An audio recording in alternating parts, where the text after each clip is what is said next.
আজ আমরা মায়াপুর থেকে সোজা চলে যাব কলকাতা হয়ে ক্যানিং। তবে যে রাস্তায় এসেছিলাম ওই রাস্তা দিয়ে যাওয়া হবে আর কি,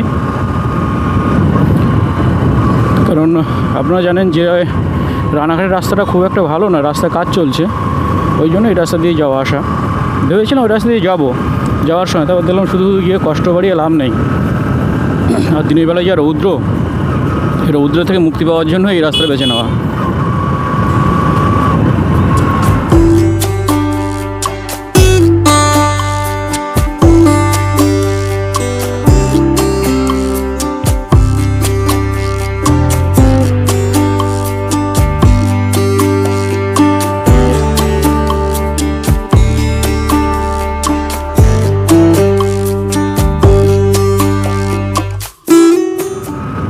গৌরঙ্গ শুধু ফাঁকা আছে, আসার সময় খুব জ্যাম ছিল, এবার জ্যামটা মনে হচ্ছে হবে না।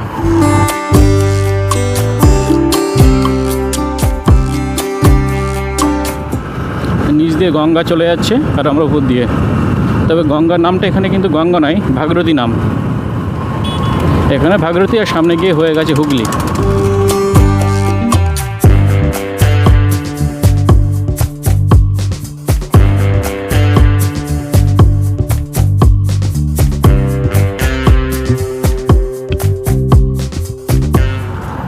এখনও পর্যন্ত মায়াপুরে আসার বেস্ট রুট এটাই, মানে বেস্ট রুট বলতে হয়তো একটু টাইমটা বেশি লাগে, টাইম মিনস পথটা বেশি,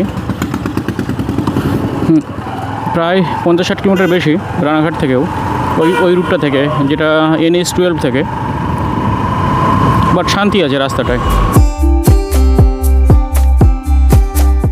বাবা রেলগেট পড়বে, একটু টেনে দিই, যাস বাবরে। এটাই ছিল কপালে, বুঝলে, এটাই কপালে ছিল, রেলগেটটা পড়ে গেল। এটাই কপালে ছিল। আমরা প্রায় 70-80 কিলোমিটার চলে এসেছি। এখন কালীতলা চেকপোস্ট, যেটুকু বাজারটার নাম দেখলাম লেখা আছে এরকম, মানে কালীতলা অ্যাকচুয়ালি নাম। এবার এখান থেকে আমরা ধরবো ডান সাইডে টার্ন নেবো, টার্ন নিয়ে সোজা উঠে যাবো দিল্লি, যে ওল্ড দিল্লি হাইওয়ে যেটা ছিল, যে রোডটা ওল্ড দিল্লি রোডে উঠে যাবো।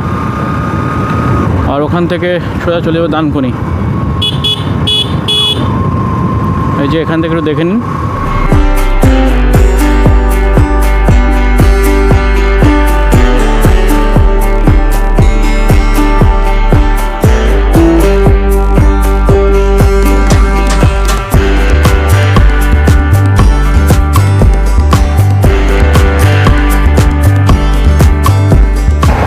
আমরা ঠিক এই রাস্তা দিয়ে চলে গিয়েছিলাম, এবার এটা দিয়ে চলে যেতে হবে সোজা। রাস্তা পুরো দিল্লি রোডে কানেক্ট হয়ে যাচ্ছে।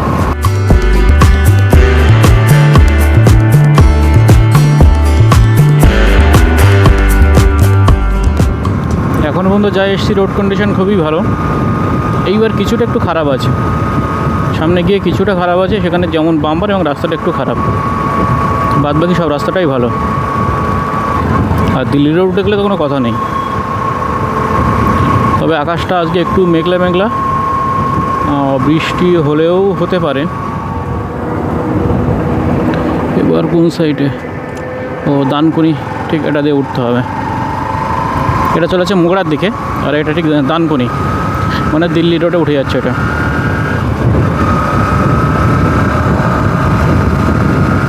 ও আমরা অবশ্য সময় এসেছিলাম উপরের ওইটা দিয়ে এসেছিলাম।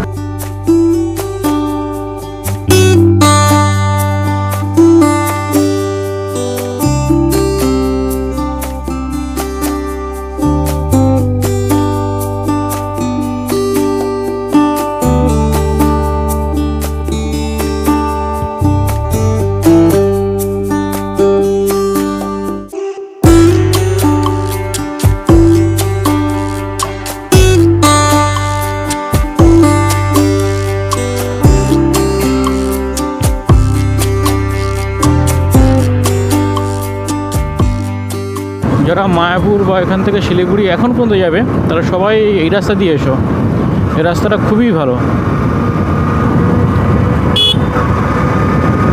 একটু তো বাম্পার আছে রাস্তাটায়, কারণ এটা তো জাতীয় সড়ক নয়, রাজ্য সড়ক, ওই জন্য একটু বাম্পারটা বেশি পড়ে। আর আপাতত এখন যেটা চলছে এটা জাতীয় সড়ক দিল্লি রোড, কিন্তু রাস্তার কন্ডিশন খুবই ভালো। হ্যাঁ বন্ধুরা, আমরা চলে এসেছি বিদ্যাসাগর সেতু। বেশি ভিডিও করে নেই কারণ একটু মেঘলা করেছিল, চলে আসতে হবে তাড়াতাড়ি, ওই জন্য ভিডিও না করে গাড়িটা টেনেছি একটু, আর আসতেও পেরেছি। ওখানে বার হয়েছিলাম 5:30টার দিকে, অলরেডি সবে 8টা বাজে, 8টা 4 হয়েছে, অলরেডি কলকাতা ঢুকে গেলাম।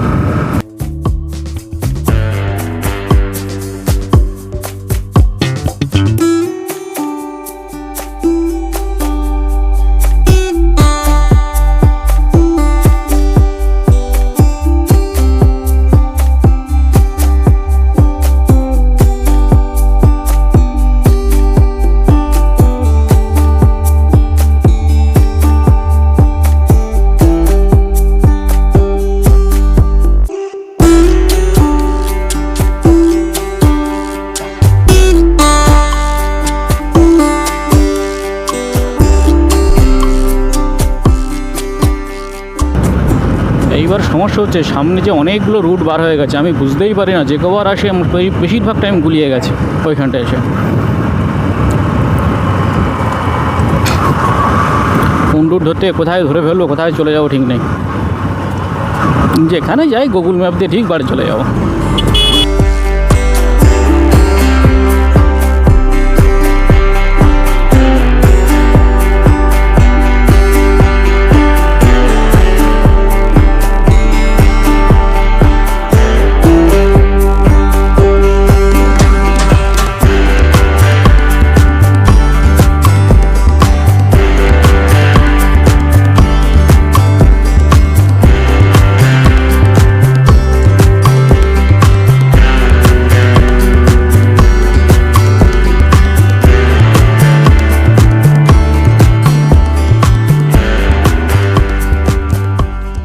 এখন বাজে 11টা 16, আমরা ক্যানিংয়ের কাছাকাছি চলে এসেছি। মাঝখানে আমি আর মা ফ্লাইওভার দিয়ে আসেনি, কারণ আমার একটু এলগিন রোডে কাজ ছিল, এই জন্য মা ফ্লাইওভারে আসা হয়নি। আমি কলকাতায় 9:30 থেকে এই 10:30 এই টাইমটা পিরিয়ডে ছিলাম, তখন কলকাতার মধ্যে ভীষণ জ্যাম, কারণ ওটা অফিস টাইম স্কুল টাইম, তো একটু হলেও বেশি জ্যাম হয়, এই কারণে আর ভিডিও করিনি ওর মধ্যে। আর মোটামুটি আমি ওখান থেকে চলে এসেছি, এসে প্রায় ক্যানিংয়ের কাছে চলে এসেছি। এখন ক্যানিং ও বারাইপুর রোডে আছি। এই সামনে আসলে তালদির পরেই আমাদের ক্যানিং। যাই হোক, ভিডিওটা আমি আর লেন্দি করছি না। মোটামুটি যে রাস্তায় আমি গিয়েছিলাম, আমার যারা যাওয়ার ভিডিও দেখেছেন, যদি দেখে থাকবেন, সেই একই রাস্তা, সেম রাস্তা দিয়ে আমি আজকে মায়াপুর থেকে ক্যানিংয়ে ঢুকছি। মায়াপুর, কৃষ্ণনগর, শিলিগুড়ি বা রায়গঞ্জে যাওয়ার জন্য যে রাস্তাগুলো আছে তার মধ্যে এটা এখনও পর্যন্ত বেস্ট রুট। NH-12 রাস্তাটার অবস্থা এখনও খুব একটা যে ভালো তা নয়, মাঝে মাঝে ড্রাইভারশন আছে, প্লাস অনেক ফ্লাইওভারের কাজ এখনও বাকি আছে। তার মধ্যে এই রোডটা যদি আপনারা ধরেন, খুব সহজেই দার্জিলিং থেকে শুরু করে শিলিগুড়ি, রায়গঞ্জ, মালদা বা মায়াপুর যদি যেতে চান, কৃষ্ণনগর, এদিকে যেতে পারবেন, কোনো রকম কোনো অসুবিধা নেই, কোথাও রাস্তা একটুও খারাপ নেই। আর আমাদের এই মায়াপুর এপিসোডটা এখানেই শেষ হচ্ছে। আপনারা যদি ভালো লাগে অবশ্যই চ্যানেলটাকে সাবস্ক্রাইব করবেন, লাইক করবেন এবং কমেন্ট করবেন। আর কোথায় কোনো যদি ভুল ত্রুটি হয়ে থাকে অবশ্যই সেগুলো ধরিয়ে দেবেন। আশা করব পরবর্তী ভিডিওগুলোই সেগুলো করব না, সেই ভুলগুলো থেকে একটু বিরত থাকতে পারবো।